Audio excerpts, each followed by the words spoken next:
পৃথিবীর সবচেয়ে শক্তিশালী দেশ ইউনাইটেড স্টেটস, যার হাতে হাজার হাজার যুদ্ধবিমান, অত্যাধুনিক ড্রোন আর ইতিহাসের সবচেয়ে শক্তিশালী নৌবাহিনী আছে।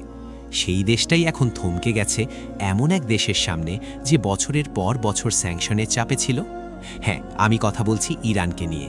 তাহলে প্রশ্নটা হচ্ছে, এটা কি সত্যি শক্তির লড়াই, নাকি এর পেছনে লুকিয়ে আছে একদম ভিন্ন কোনো খেলা? আমি সৌরভ হোসেন, আর আজকের পুরো ভিডিও জুড়ে আমি আপনাদের সঙ্গে আছি।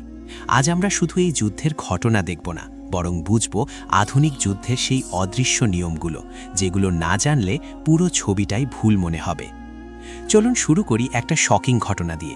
বিশ্বের সবচেয়ে উন্নত ফাইটার জেট F-35 লাইটনিং 2, যেটাকে বলা হয় ইনভিজিবল কিলার, যা রাডারে ধরা পড়ে না এবং শত্রু বুঝে ওঠার আগেই আঘাত হানে।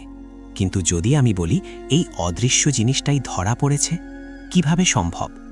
এখানেই লুকিয়ে আছে প্রথম রহস্য। আমরা সাধারণত ভাবি যুদ্ধ মানেই রাডার আর মিসাইলের খেলা, কিন্তু বাস্তবতা হচ্ছে যুদ্ধ এখন সেন্সরের খেলা। ইরান ব্যবহার করেছে EOIR প্রযুক্তি, যেটা রাডার নয় বরং তাপ শনাক্ত করে। একটা জেট যতই স্টেলথ হোক, তার ইঞ্জিন থেকে তাপ বের হবেই, আর সেই তাপই হয়ে যায় তার সবচেয়ে বড় দুর্বলতা। একবার শনাক্ত করা গেলে তারপর লক করা, তারপর আঘাত, সব কিছুই সম্ভব। পুরনো প্রযুক্তি হলেও স্মার্ট ব্যবহারের কারণে ফলাফল হয়েছে মারাত্মক। এখন প্রশ্ন হচ্ছে, এটা কি শুধুই একবারের ঘটনা? না, এখান থেকেই শুরু আসল খেলা। চলুন এবার ড্রোন যুদ্ধের দিকে তাকাই। আমেরিকার শক্তিশালী ড্রোন MQ-9 রিপার, যার প্রতিটির দাম প্রায় $16 মিলিয়ন। অন্যদিকে ইরান ব্যবহার করছে শাহেদ ড্রোন, সস্তা, সহজ এবং একবার ব্যবহারযোগ্য। কিন্তু বাস্তবে দেখা যাচ্ছে দামি ড্রোন ভূপাতিত হচ্ছে আর সস্তা ড্রোন আকাশে টিকে থাকছে। তাহলে কি যুদ্ধ আসলে টাকার খেলা না? এটাই দ্বিতীয় রহস্য। এবার সমুদ্রের দিকে তাকাই। আমেরিকার বিশাল শক্তি তাদের নৌবাহিনী, যেখানে রয়েছে USS ইব্রাহাম লিঙ্কন এবং USS জেরান্ড আর ফোর্ডের মতো বিশাল এয়ারক্রাফট ক্যারিয়ার। এই জাহাজগুলো এক একটা ভাসমান শহরের মতো। কিন্তু প্রশ্ন হচ্ছে, কেন এগুলো ইরানের উপকূলের কাছে যাচ্ছে না? কেন দূর থেকে অপারেশন চালাচ্ছে? কারণ একটাই, ইরানের মিসাইল হুমকি, অর্থাৎ সবচেয়ে বড় শক্তিও ঝুঁকি এড়াতে পিছু হটতে বাধ্য হয়। এবার আসি এয়ার ডিফেন্সে। আমেরিকার কাছে রয়েছে পেট্রিয়েট মিসাইল সিস্টেম এবং THAAD, বিশ্বের সবচেয়ে উন্নত প্রতিরক্ষা ব্যবস্থা। কিন্তু তবুও সব মিসাইল থামানো যাচ্ছে না, কারণ ইরান ব্যবহার করছে নতুন কৌশল। একসাথে অনেক আক্রমণ, সস্তা ড্রোনের ঝাঁক আর ভিন্ন ভিন্ন দিক থেকে আঘাত। এই কৌশলকে বলা হয় স্যাচুরেশন অ্যাটাক।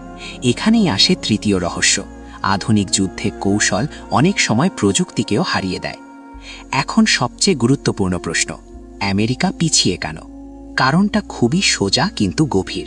একটা কথা মনে রাখবেন, অস্ত্র যতই শক্তিশালী হোক, চালানোর মানুষের উপরই সব নির্ভর করে। এই মুহূর্তে ইরান দেখাচ্ছে ফোকাস, ডিসিপ্লিন আর পরিষ্কার পরিকল্পনা, আর অন্যদিকে ডোনাল্ড ট্রাম্পের সিদ্ধান্তগুলো অনেক সময় অস্থির মনে হচ্ছে। একবার জয়ের ঘোষণা, পরের মুহূর্তে যুদ্ধবিরতির আহ্বান। এই দ্বিধাই সবচেয়ে বড় দুর্বলতা। এই পুরো যুদ্ধ আমাদের একটা বড় শিক্ষা দিচ্ছে। যুদ্ধ এখন আর শুধু শক্তির না, এটা বুদ্ধির খেলা। এটা টাকার না, এটা কৌশলের খেলা। এটা প্রযুক্তির না, এটা সিদ্ধান্তের খেলা। শেষে একটা প্রশ্ন রেখে যাচ্ছি, ভবিষ্যতের যুদ্ধ কেমন হবে? যেখানে ছোট দেশগুলো বড় শক্তিকে চ্যালেঞ্জ করবে, নাকি এটা শুধু শুরু, সামনে আরও বড় কিছু অপেক্ষা করছে?